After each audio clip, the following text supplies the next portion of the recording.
Bonjour tout le monde, Jamie Benizri, de retour de Hong Kong. Puis, en fait, dès que j'ai rentré, j'ai tout de suite reçu des questions concernant des infractions routières, tout ce qui était en matière de, particulièrement en matière d'arrêt-stop. Comme vous le savez, j'étais anciennement procureur à la ville de Montréal, maintenant avocat avec Legal Logic et TicketAid, une compagnie avec Avi Levy, avec qui j'ai confondé l'entreprise.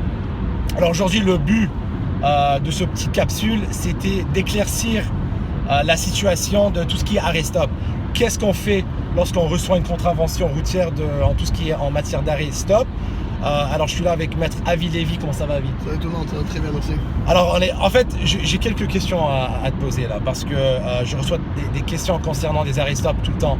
Alors Avi, premièrement, lorsque je suis en route, puis je m'apprête à engager ou prendre un arrêt-stop, il y a un panneau d'arrêt, comme on le sait très bien, en rouge, l'octogone, et il y a une ligne. Expliquez-nous premièrement, ma compréhension de la loi, tout ce qui est code de la sécurité routière veut que j'arrête au panneau. On ne parle pas de la ligne d'arrêt dans la loi, l'article 368. Parlez-nous, lorsque je m'apprête à prendre mon stop, où est-ce que je devrais m'arrêter?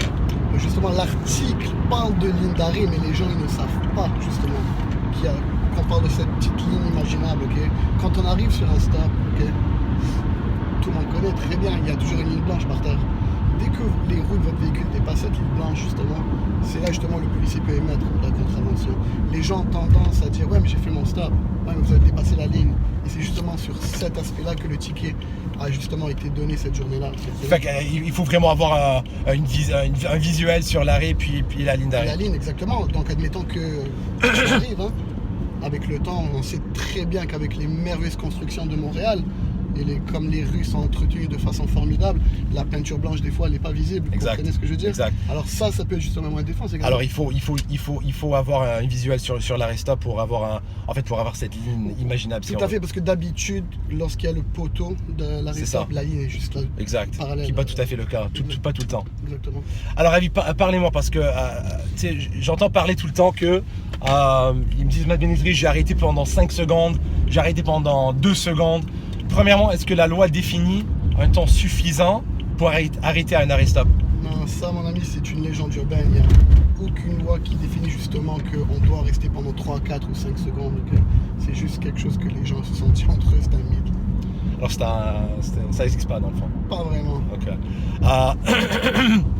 Pardon. Lorsque j'arrive à un arrêt et en fait lorsque je reçois une contravention ou en fait en approchant une intersection où il y a un arrêt-stop, expliquez-nous un petit peu les visuels, le contexte de l'intersection et le visuel que je devrais avoir dans mon environnement. Tout d'abord, le panneau d'arrêt doit être visible. Okay. Vous comprenez? C'est la première chose, il faut que vous le voyez. Si vous ne le voyez pas, vous ne pouvez pas arrêter, n'est-ce pas? Ok. Le panneau également doit être à une hauteur raisonnable. S'il est trop haut et pas dans notre champ de vision, justement, ça également, ça peut causer un problème. Et aussi, j'ai une question, Avi, pour t'arrêter là. J'entends beaucoup de clients parler du fait que, à cause du fait que le policier n'était pas visible pour eux et qu'il aurait été prétendument caché ou en opération quelque part, est-ce que le fait que le policier se cache ou est en opération, est-ce que c'est un moyen de défense? Non, pas vraiment, parce que une fois que la preuve sera introduite justement à la cour, le policier, oui, peut-être qu'il n'était pas visible pour vous, mais lui, il avait tout un champ de vision. Là. Vous comprenez ce que je veux dire? Et là, alors comment est-ce que cette information-là est accessible? Comment est-ce que je reçois ce rapport-là? Qu'est-ce que je fais? Ça s'appelle la divulgation de la preuve, ça. D'habitude, quand vous nous mandatez à nous, quand on va à la cour pour vous, la première date, pour justement ou enregistrer un plaidoyer de non-culpabilité, ou pour justement aller remettre la date de procès ou même négocier votre contravention, on a cette divulgation dans nos mains. J'en ai même à la cour. Alors, je veux te poser une question parce que tout le temps durant l'hiver, j'ai plein de clients qui viennent nous voir, comme tu le sais, qui vont nous parler du fait qu'ils ont brûlé, ils n'étaient pas en mesure d'arrêter à l'arrêt-stop parce qu'il y avait de la glace, il y avait de la glace noire, il y avait de la neige. Est-ce que c'est une défense? Écoutez, effectivement, même moi, j'ai écouté cette version 1001 fois de tous mes clients. Je comprends que lorsqu'on se retrouve dans une situation où il y a de la glace, que ce soit de la glace noire ou de la neige, et que la chaussée est glissante, et quand de bonne foi on appuie sur la pédale de frein, mais malheureusement on dépasse cette ligne d'arrêt, ok, malheureusement, même si c'est hors de notre contrôle, ce n'est pas une défense.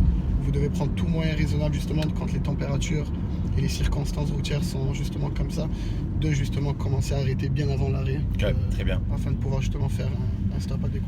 Alors Evie, expliquez-nous comment est-ce que je conteste une infraction d'arrêt stop. C'est très simple, on a une promotion sur notre site maintenant, ok. Le contravention d'arrêt stop maintenant, c'est vous allez sur notre site internet, ticketaid.ca. Okay. C'est le plan A qui est présentement à 99$. Ok, c'est absolument, c'est les meilleurs prix sur le marché présentement. Qu'est-ce qu'on fait avec ça justement?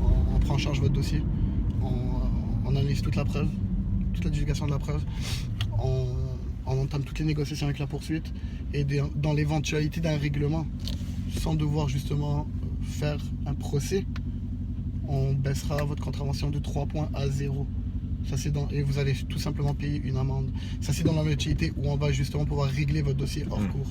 Mais c'est possible. C'est possible d'avoir une réduction de points pour une contravention d'arrêt stop. Ouais, il faut trouver justement, c'est pour ça qu'on est là, pour ça qu'on existe. On est là pour justement trouver les failles dans le rapport de police, pour pouvoir justement démontrer à la couronne que dans l'éventualité où on va faire un procès, les chances de succès ne sont pas justement grandioses. Donc, bien entendu, si la défense permet d'avoir ce genre de scénario. Bien sûr, c'est du cas par cas là. Je ne vais pas vous mentir, il y a des cas où la poursuite est très confiante et qu'il n'y a pas de règlement possible, et que la seule façon d'espérer pouvoir éliminer cette contravention, c'est de faire un procès au fond.